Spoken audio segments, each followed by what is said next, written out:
Hello, my name is Skylar Hutchinson, and this is the future of CG and the death of traditional animation for digital media history.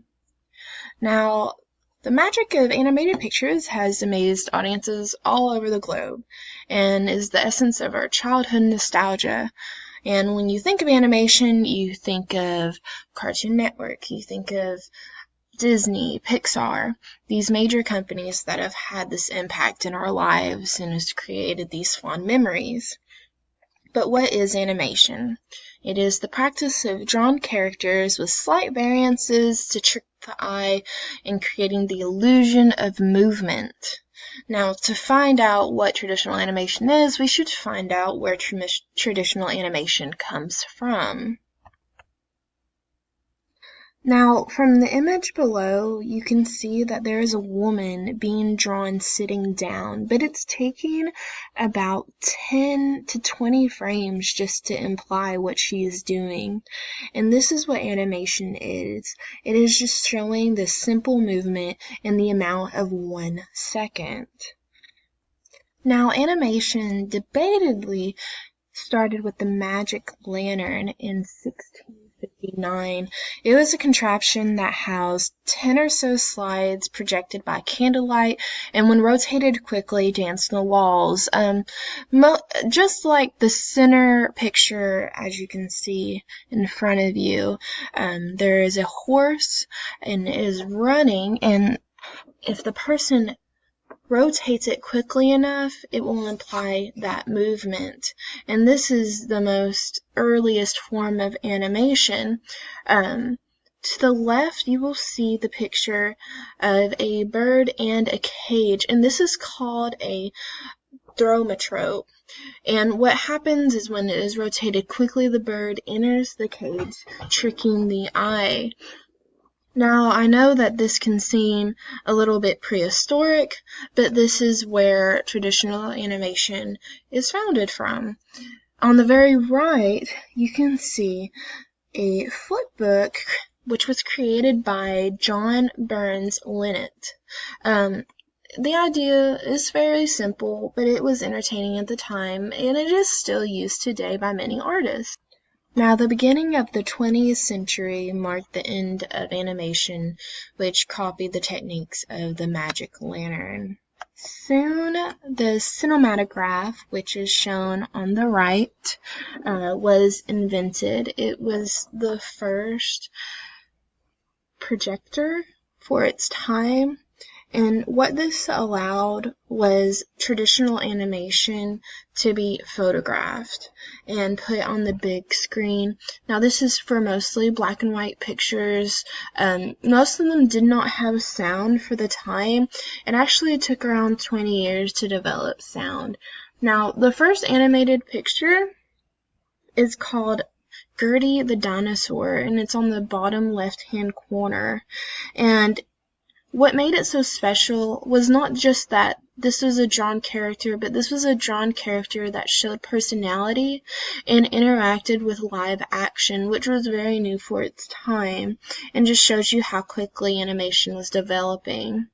Now, as you can see, our very well-known Mickey Mouse is in the top left-hand corner, and this is actually Mickey Mouse and Minnie Mouse's debut, and it was for the Steamboat Willie, which was in 1928. It used the same technique as Gertie the Dinosaur, but this is the first time that sound was incorporated into the animation and not used theatrically.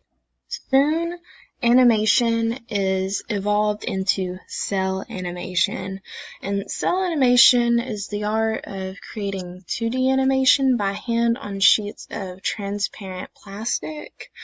See, before cell animation, every tiny detail had to be repeatedly drawn frame by frame, and this, of course, was very tedious and time-consuming, and it just took too long to produce any small, even short films. And the process was these transparent sheets were drawn on and reused for various scenes.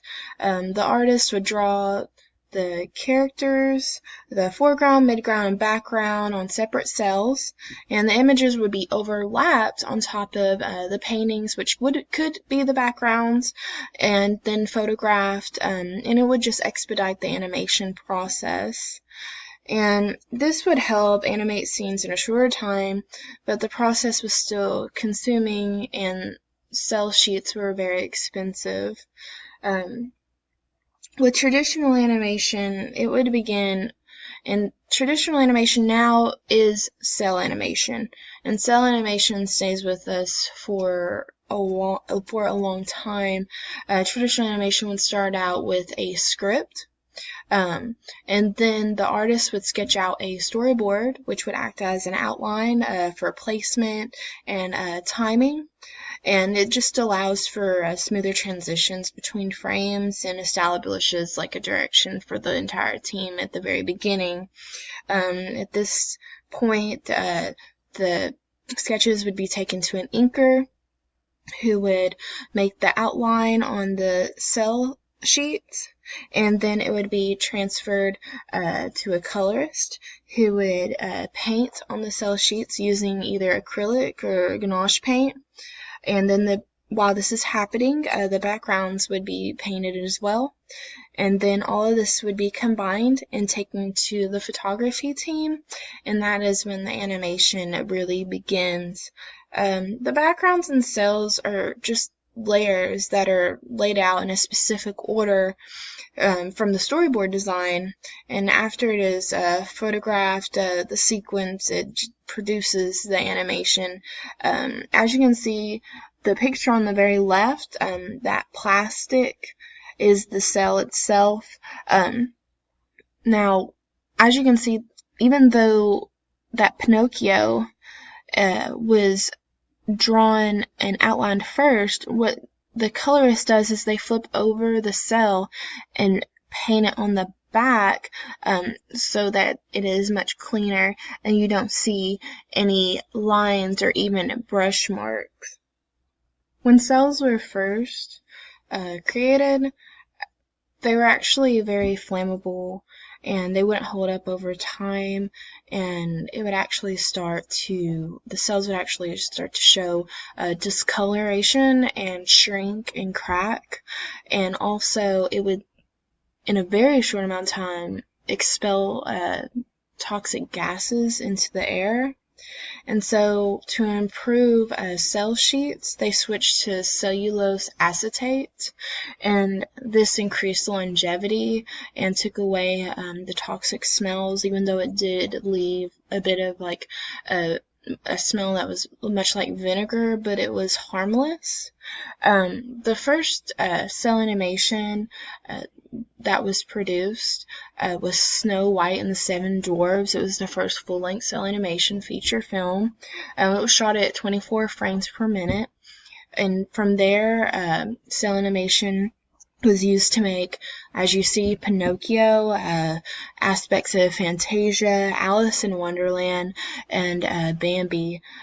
Cell animation just allowed for the time for cartoons to become very popular, and families were staying in more watching these cartoons together.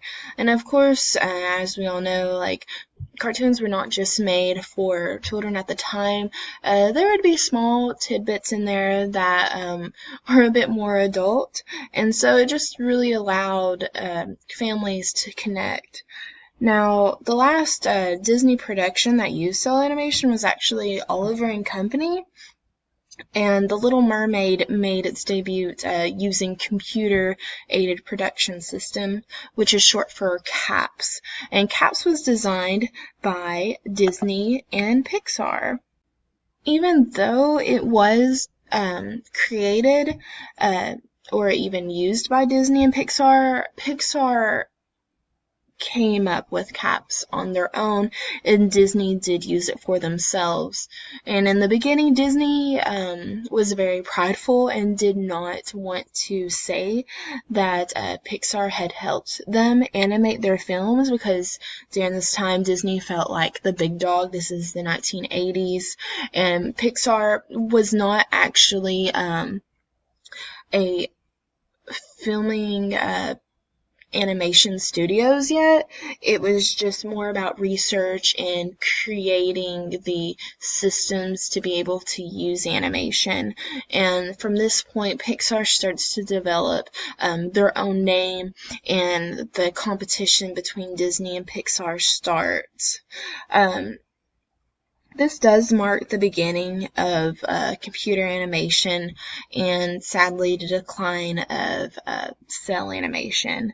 Um, Cell animation is not necessarily dead. It's still used by students and anyone that wants to study about how animation came to be. But CAPS and computer generated animation did cut out the middleman because sketches, inking, coloring could all be done on the computer. And not only was this process quicker, it was cheaper. Now, CGI used models and allowed characters and scenes to be more realistic.